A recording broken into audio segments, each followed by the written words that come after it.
Today we're going to be talking about Pekahiah, the king of Israel, found in 2 Kings chapter 15, verses 23 to 26. Pekahiah was the son of Menahem, who took over the kingship after his father had died. And what we have following Pekahiah is Pekah, and then we have Hosea. And all these kings, there's a string or a line of assassinations where people want to take over the kingship, so they kill the king. And so we have Pekahiah being killed by Pekah. Well, this is just a few verses. It's a very small description of the reign of Pekahiah. Let's look at 15 verse 23. Pekahiah rises to the throne of Israel. In the 15th year of Azariah, king of Judah, so his reign is happening alongside of Azariah of Judah, Pekahiah, the son of Menahem, began to reign over Israel in Samaria. He reigned 2 years. So here we have a very short reign of Pekahiah, which shows political instability. It shows that probably he hasn't been and isn't going to be the best king. Let's look at verse 24. We see why he's not a good king in verse 24. He did what was evil in the sight of the Lord. He did not turn away from the sins of Jeroboam, the son of Nebat, which he made Israel to sin. We see this again and again with the kings of Israel. They continue to follow the wickedness of Jeroboam the first. And he's described in 1 Kings chapter 12.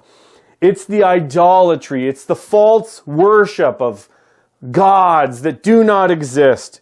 And in 1 Kings 12, 28 to 29, so the king took counsel and made 2 calves of gold, and he said to the people, "You have gone up to Jerusalem long enough. Behold your gods, O Israel, who brought you up out of the land of Egypt."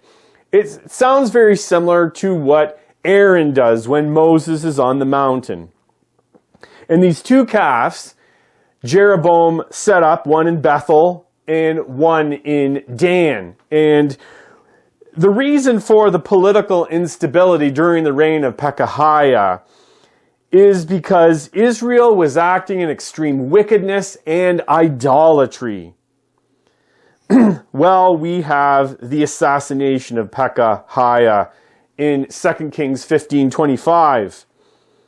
Then Pekah, the son of Remaliah, his captain, conspired against him with 50 men of the people of Gilead and struck him down in Samaria in the citadel of the king's house with Argob and Ariel.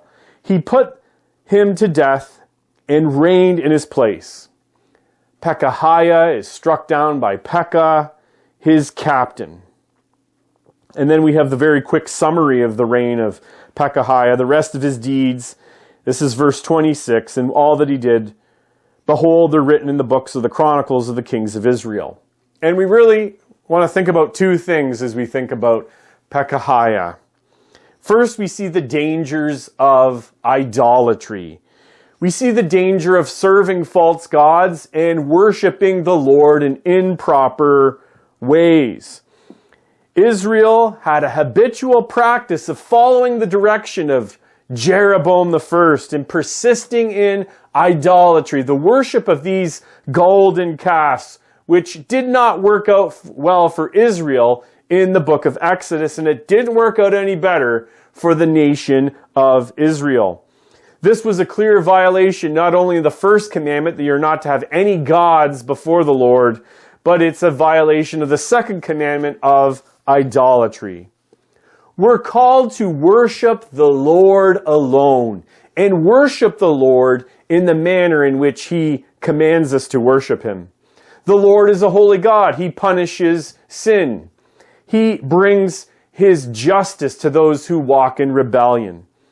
And this continual rebellion was the reason why Israel was weak and thus would soon be conquered in a couple of more kings by the Assyrians. And the next point of application is our reminder that we need God's grace. We always need God's grace because we sin. We need the gospel every day. We need the work of Christ every day. We need to have the gospel remain in us as the 1 John says by the Apostle John. And we always need the grace of God so we can walk in obedience to Christ. Lord, keep us from idols. And the Apostle John exhorts, the last verse in 1 John 5:21, we're exhorted to keep away from idols. Lord, help us to fight this important battle in the purity of our lives. And thanks for watching, and God bless.